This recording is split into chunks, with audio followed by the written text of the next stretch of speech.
Halo teman-teman sekalian, apa kabar semuanya? Kali ini saya coba berbagi pengalaman bagaimana kita bisa belajar bahasa Spanyol. Pertama, perkenalkan saya Dedi, saya tinggal di Argentina. Belajar tanpa keinginan maka sulit untuk menggapai keberhasilan. Kalau kamu sudah memiliki keinginan, maka di situ pintu keberhasilan mulai terbuka. Kedua, belajar bahasa Spanyol memberikan kebahagiaan tersendiri karena memiliki beberapa keuntungan.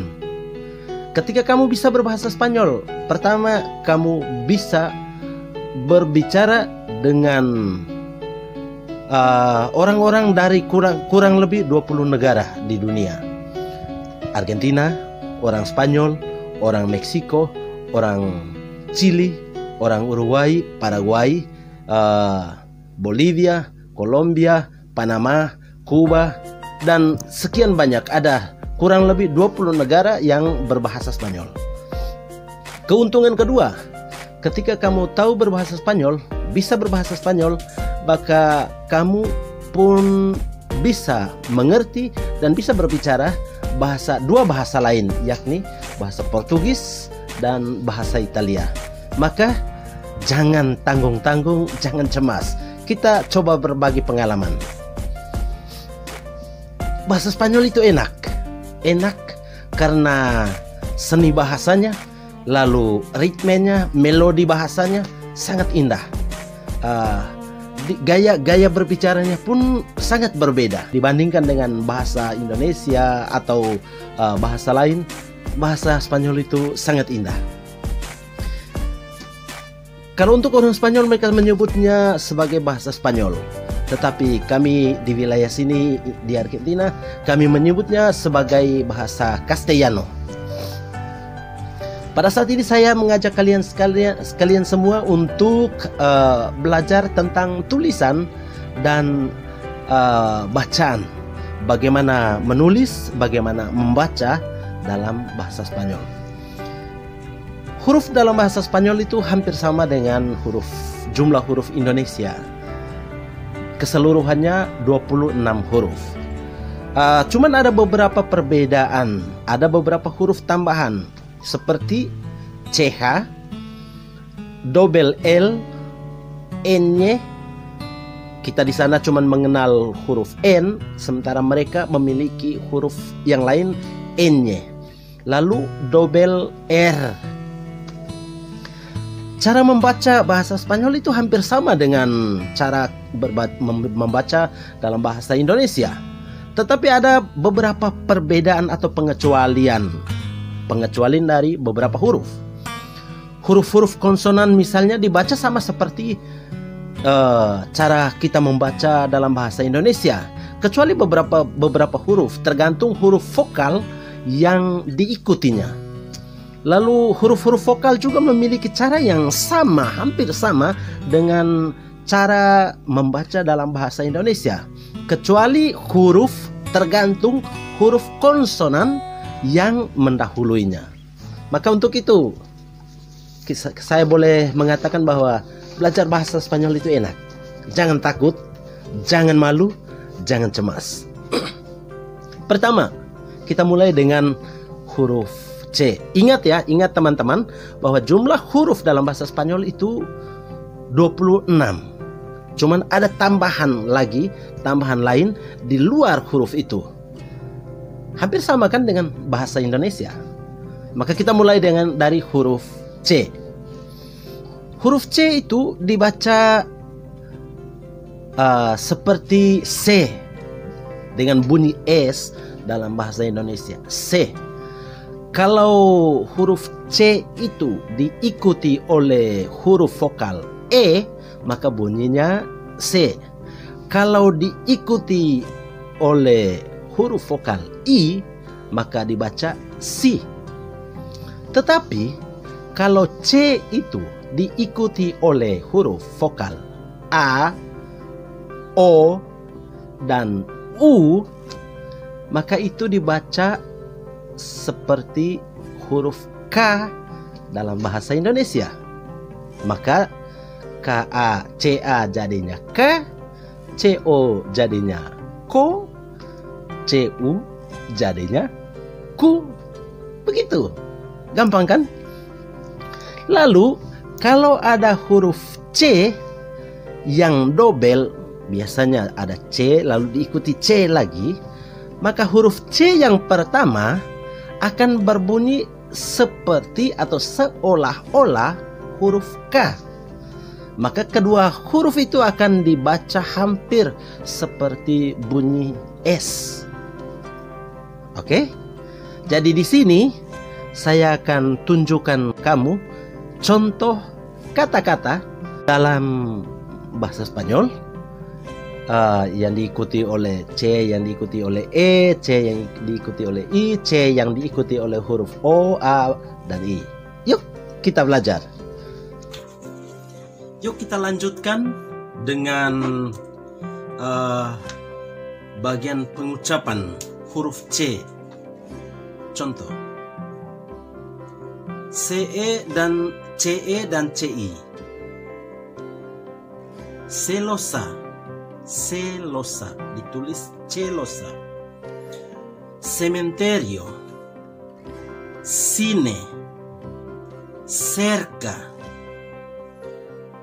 Bisa diulangi? Celosa, cementerio, cine, cerca.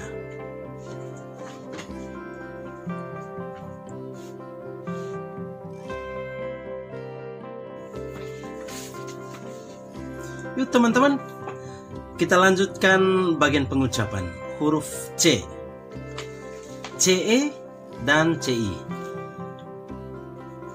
Ditulis celosa, dibaca celosa. Ditulis cementerio, dibaca cementerio. Ditulis cine, dibaca cine. Ditulis cerca, dibaca cerca. Yuk ulangi lagi. Celosa, cementerio, cine, cerca.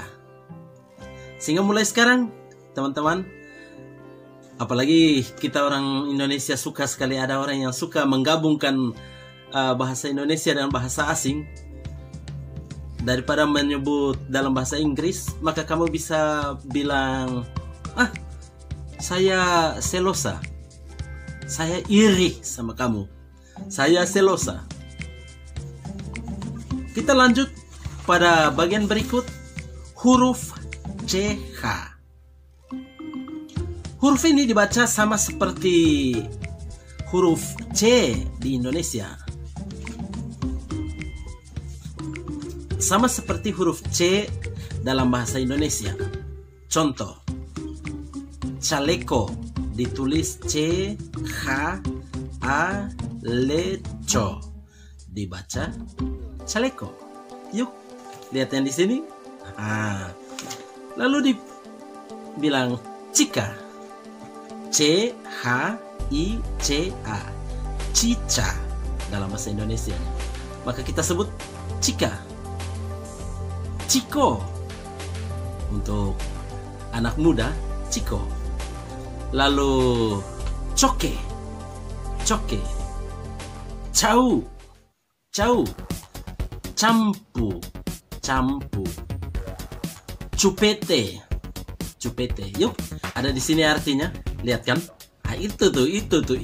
Itu artinya. Hafal yuk. Sambil belajar, sambil mengenal cara pengucapan, tetapi juga kita bisa mulai menghafal kata-kata. Belajar sedikit demi sedikit. Kita lanjut lagi yuk ke huruf yang berikut, huruf G. Kalau huruf G itu berdiri sendiri, maka biasanya disebut G. Macam bahasa Indonesia H dan E bunyinya, G. Tetapi huruf ini punya pengecualian. Kalau huruf G diikuti oleh vokal E, I, maka dibaca he dan hi. Tetapi kalau diikuti oleh vokal o, u, dan a, maka dibaca go, gu, dan ga. Kita lihat contoh. Misalnya, tulisannya gen dalam bahasa Indonesia gen, maka dibaca gen. Tulisannya generation, maka dibaca generation. Tulisannya girasol, maka dibaca girasol. Tulisannya guapa, dibaca guapa. Begitu jadinya. Lalu kalau ditulis guitarra, maka dibaca gitarra. Seperti itulah. Kalau ada dua huruf vokal, u dan i, dibaca gi. Kalau u dan a, dibaca gua. G, u, a, dibaca gua. Kalau sebelum huruf G ada huruf N, maka mereka biasanya membunyikan itu seperti double G dalam bahasa Indonesia. Misalnya, kalau tulisannya bunga dalam bahasa Indonesia, maka mereka akan mengucapkan bunga, bunga. Kalau tulisannya domingo, maka baca domingo, hari Minggu. Jadi, teman-teman, kita sambil belajar pengucapan, tapi kita juga belajar kata-katanya. Yuk, sambung, lanjutkan terus.